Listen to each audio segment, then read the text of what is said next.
మిరపకాయ టైటిల్ విన్న వెంటనే రవితేజ స్టైల్ గుర్తొస్తుంది కదా. ఆ టైటిల్ కూడా ఆయన పెట్టిందే. స్క్రిప్ట్ విన్న వెంటనే ఈ క్యారెక్టర్ చాలా నాటుగా ఘాటుగా ఉంది, టైటిల్ కూడా మిరపకాయ అయితే బాగుంటుందబ్బాయి అని రవితేజ చెప్పడంతో డైరెక్టర్ హరీష్ శంకర్ అదే పర్ఫెక్ట్ అన్నయ్య అన్నారట. తర్వాత సినిమా హిట్.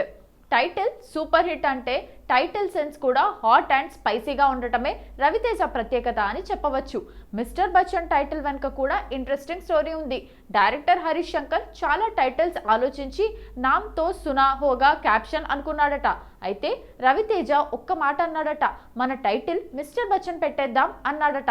అయితే మిరపకాయ హిట్ సెంటిమెంట్తో మిస్టర్ బచ్చన్ పెట్టేశాడట హరీష్ శంకర్. ఇది స్వయంగా డైరెక్టర్ హరీష్ శంకరే ఈవెంట్లో చెప్పడంతో సోషల్ మీడియాలో ఫుల్ ట్రెండ్ అయింది. ఇప్పుడు లేటెస్ట్ టాక్ మాస్ జాతర కూడా రవితేజ బ్రెయిన్ నుంచే పుట్టిందని డైరెక్టర్ భాను భోగవరపు ఇంటర్వ్యూలో చెప్పాడు.